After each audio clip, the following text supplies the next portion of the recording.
जय श्री कृष्ण। श्रीमद् भागवत महापुराण में आप सभी का अभिनंदन है।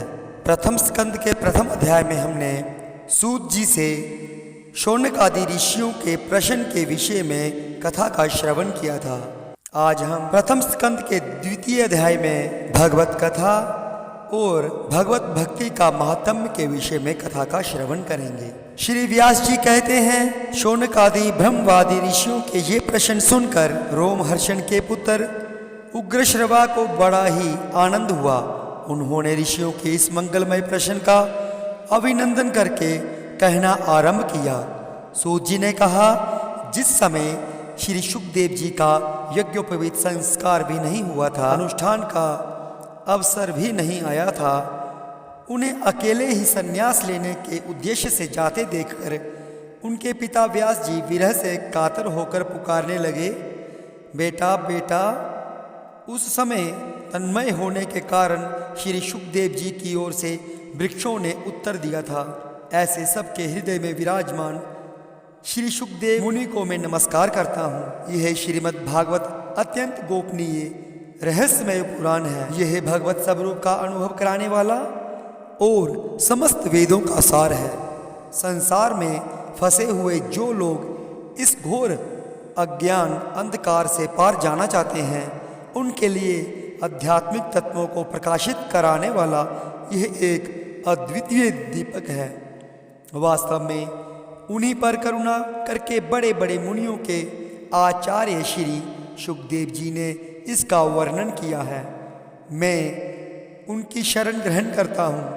मनुष्यों में सर्वश्रेष्ठ भगवान के अवतार नर नारायण ऋषियों को, सरस्वती देवी को और श्री व्यास देव जी को नमस्कार करके तब संसार और अंतःकरण के समस्त विकारों पर विजय प्राप्त कराने वाले श्रीमद् भागवत महापुराण का पाठ करना चाहिए।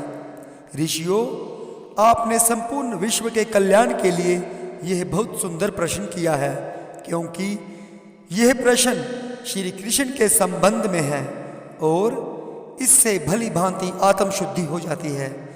मनुष्यों के लिए सर्वश्रेष्ठ धर्म वही है जिससे भगवान श्री कृष्ण में भक्ति हो। भक्ति भी ऐसी जिसमें किसी प्रकार की कामना न हो और जो नित्य निरंतर बनी रहे। ऐसी भक्ति से हृदय आनंद स्वरूप परमात्मा की उपलब्धि करके कृतकृत्य हो जाता है। भगवान श्री कृष्ण में भक्ति होते ही, अनन्य प्रेम से उनमें चित्त जोड़ते ही निष्काम ज्ञान और वैराग्य का आविर्भाव हो जाता है। धर्म का ठीक ठीक अनुष्ठान करने पर भी यदि मनुष्य के हृदय में भगवान की लीला कथाओं के प्रति अनुराग का उदय न हो तो वह निरा श्रम ही श्रम है। धर्म का फल मोक्ष है। उसकी सार्थकता अर्थ प्राप्ति में नहीं है। अर्थ केवल धर्म के लिए है। भोग विलास उसका फल नहीं माना गया है। भोग विलास का फल इंद्रियों को तृप्त करना नहीं है। उसका प्रयोजन है केवल जीवन निर्वाह। जीवन का फल भी तत्व जिज्ञासा है। बहुत कर्म करके स्वर्ग आदि प्राप्त करना उसका फल नहीं है। तत्ववेता लोग ज्ञाता और ज्ञेय के भेद से रहित अखंड अद्वितीय सच्चिदानंद स्वरूप ज्ञान को ही तत्व कहते हैं। उसी को कोई ब्रह्म, कोई परमात्मा और कोई भगवान के नाम से पुकारते हैं। श्रद्धालु मुनिजन भागवत श्रवण से प्राप्त ज्ञान वैराग्य युक्त भक्ति से अपने हृदय में उस परम तत्व रूप परमात्मा का अनुभव करते हैं। शौनक आदि ऋषियों, यही कारण है कि अपने अपने वर्ण तथा आश्रम के अनुसार मनुष्य जो धर्म का अनुष्ठान करते हैं उसकी पूर्ण सिद्धि इसी में है कि भगवान प्रसन्न हो। इसलिए एकाग्र मन से भक्तवत्सल भगवान का ही नित्य निरंतर श्रवण, कीर्तन, ध्यान और आराधन करना चाहिए। कर्मों की गांठ बड़ी कड़ी है।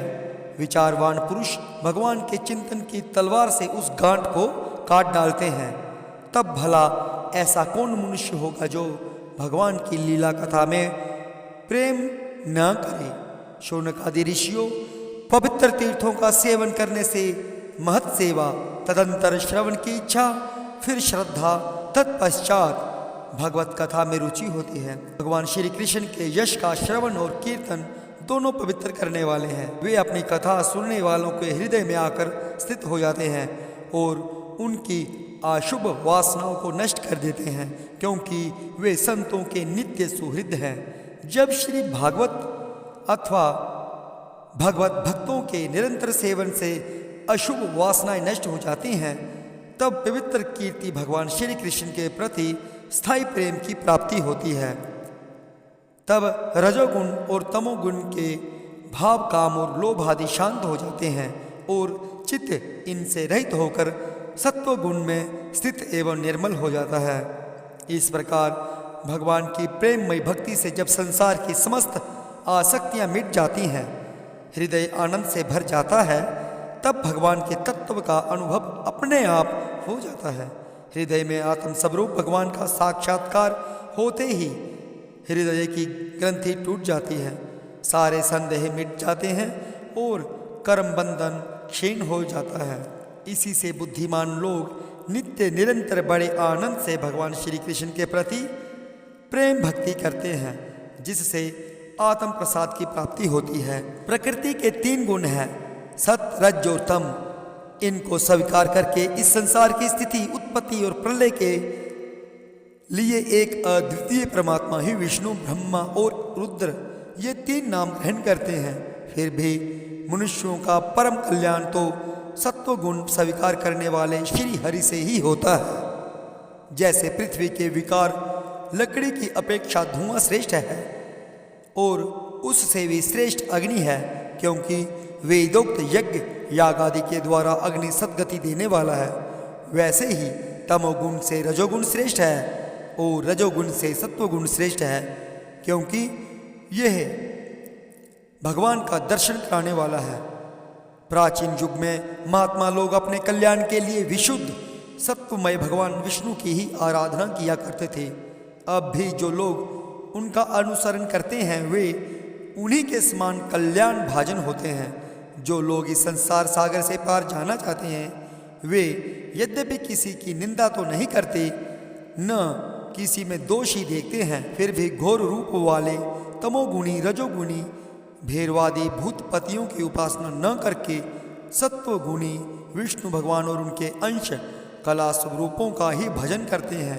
परंतु जिसका स्वभाव रजोगुणी अथवा तमोगुणी है, वे धन, ऐश्वर्य और संतान की कामना से भूत, पितर और प्रजापतियों की उपासना करते हैं, क्योंकि इन लोगों का स्वभाव उनसे मिलता जुलता होता है। वेदों का तात्पर्य श्री कृष्ण में ही है, यज्ञों के उद्देश्य श्री कृष्ण ही हैं, योग श्री कृष्ण के लिए ही किए जाते हैं और समस्त कर्मों की परिसमाप्ति भी श्री कृष्ण में ही है। ज्ञान से ब्रह्म स्वरूप श्री कृष्ण की ही प्राप्ति होती है। तपस्या श्री कृष्ण की प्रसन्नता के लिए ही की जाती है। श्री कृष्ण के लिए ही धर्मों का अनुष्ठान होता है और सब गतियां श्री कृष्ण में ही समा जाती हैं।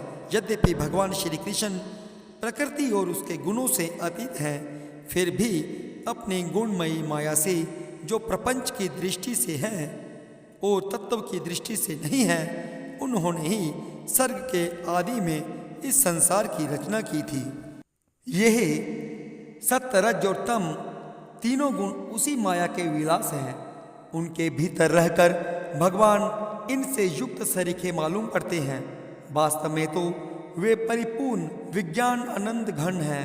अग्नि तो वस्तुतः एक ही है, परंतु जब वह अनेक प्रकार की लकड़ियों में प्रकट होती है, तब अनेक सी मालूम पड़ती है। वैसे ही सबके आत्म रूप भगवान तो एक ही हैं, परंतु प्राणियों की अनेकता से अनेक जैसे जान पड़ते हैं।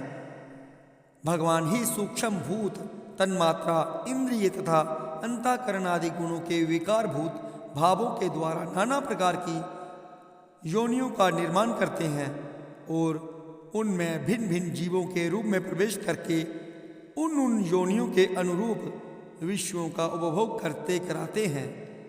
वे ही संपूर्ण लोगों की रचना करते हैं और देवता, पशु, पक्षी, मनुष्य आदि योनियों में लीला अवतार ग्रहण करके सत्व गुण के द्वारा जीवों का पालन पोषण करते हैं।